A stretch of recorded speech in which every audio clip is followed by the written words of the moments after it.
എല്ലാ കൂട്ടുകാർക്കും നമ്മുടെ പുതിയ വീഡിയോയിലേക്ക് സ്വാഗതം.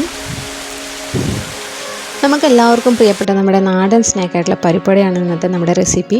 അപ്പോൾ ഞാനത് ചീര വെച്ചിട്ടാണ് നമ്മുടെ പരിപ്പുവട ഉണ്ടാക്കുന്നത്. അപ്പോൾ അതിനായിട്ട് വടപ്പരിപ്പാണ് എടുത്തിരിക്കുന്നത്. 1 കപ്പ് വടപ്പരിപ്പാണ് എടുത്തിരിക്കുന്നത്. ഇത് 2-3 മണിക്കൂർ വെള്ളത്തിൽ കുതിർത്ത് വെള്ളം കളഞ്ഞ് ഡ്രെയിൻ ചെയ്തെടുത്തതാണ്. ഒട്ടും തന്നെ വെള്ളം ഉണ്ടാവാൻ പാടില്ല. ഇനി ഇതിൽ നിന്ന് നമുക്കൊരു 2-3 ടീസ്പൂൺ പരിപ്പ് വേറൊരു പാത്രത്തിലേക്ക് മാറ്റി വയ്ക്കാം. ബാക്കിയുള്ളതാണ് നമ്മളിനി ഇത് അരച്ചെടുക്കുന്നത്. അപ്പോൾ ഇനി ഇത് അരച്ചെടുക്കുമ്പോൾ ഇതിൽ ഒട്ടും തന്നെ വെള്ളം ഉണ്ടാവാൻ പാടില്ല. വെള്ളം ചേർക്കാതെയാണ് നമ്മളിത് അരയ്ക്കുന്നത്. അപ്പോൾ നമ്മളിത് അരയ്ക്കുമ്പോൾ ഫൈൻ പേസ്റ്റ് ആക്കാതെ ഒന്ന് ചതച്ചെടുക്കുക മാത്രമാണ് ചെയ്തിട്ടുള്ളത്. ഇനി നമുക്കിതിലേക്ക് ഒരു 10 ചെറിയുള്ളി സ്ലൈസ് ചെയ്തത് ഇട്ട് കൊടുക്കാം. ഇനി അതുപോലെ തന്നെ 3 ഗ്രീൻ ചില്ലി ചോപ്പ് ചെയ്തത്, ഇനി 1 സ്പൂൺ ഇഞ്ചി ചോപ്പ് ചെയ്തത്, ഇനി കുറച്ച് കറിവേപ്പില അതുപോലെ തന്നെ ഇതിലേക്ക് ചേർത്ത് കൊടുക്കാം. ഇനി ഞാൻ എടുക്കുന്നത് നമ്മളുടെ ചീരയാണ്. അപ്പോൾ ഞാനതൊരു കപ്പോളം ചീര ചെറുതായിട്ട് അരിഞ്ഞതാണ് ഇതിലേക്ക് ചേർത്ത് കൊടുക്കുന്നത്.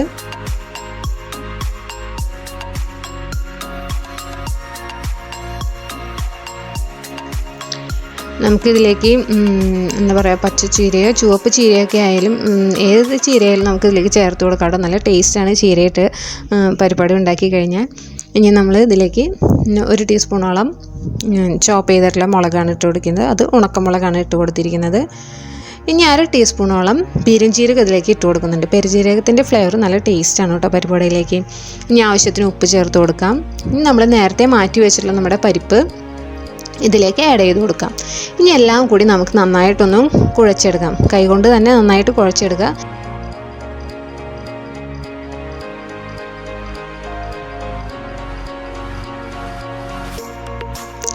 ഇനി നമുക്ക് വട മിക്സ് കയ്യിലെടുത്ത് ഉരുളയാക്കി ഉരുട്ടിയെടുത്ത് ഒരു കൈയുടെ കൈവെള്ളയിൽ വെച്ച് മറ്റേ കൈവെള്ള കൊണ്ട് പ്രസ് ചെയ്തെടുക്കുക. ഇങ്ങനെയാണ് ഇത് ഷേപ്പാക്കി എടുക്കേണ്ടത്. ഇങ്ങനെ ചെയ്യുമ്പോൾ തന്നെ ഇത് കറക്റ്റ് പരിപ്പുവട ഷേപ്പായിട്ട് വരും. ഇനി നമുക്ക് പാനിലേക്ക് എണ്ണ നമ്മൾ ആവശ്യത്തിന് വറുക്കാൻ ആവശ്യമായിട്ടുള്ള എണ്ണ ഒഴിച്ച് വെച്ചിട്ടുണ്ട്.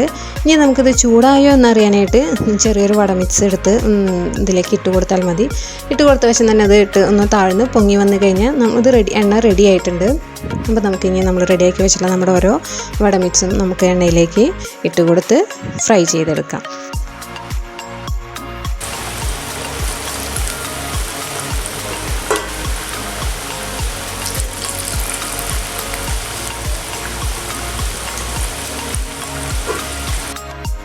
കളർ മാറി തുടങ്ങുമ്പോൾ തന്നെ നമുക്കിത് ഓരോന്നും മറിച്ചിട്ട് ഫ്രൈ ചെയ്തെടുക്കാം. ഗോൾഡൻ കളറാകുമ്പോൾ തന്നെ നമുക്കിത് ഓരോന്നും എണ്ണയിൽ നിന്ന് കോരിയെടുക്കാം. അപ്പോൾ നമ്മുടെ ചീര കൊണ്ടുള്ള പരിപ്പുവട ഇവിടെ റെഡി ആയി കഴിഞ്ഞു. വളരെ നല്ല ടേസ്റ്റി ആയിട്ടുള്ള ഒരു പരിപ്പുവടയാണത്. അപ്പോൾ എല്ലാവരും ഒന്ന് ട്രൈ ചെയ്ത് നോക്കുക. ഇഷ്ടപ്പെട്ടെങ്കിൽ ലൈക്ക് ചെയ്യുക, ഷെയർ ചെയ്യുക.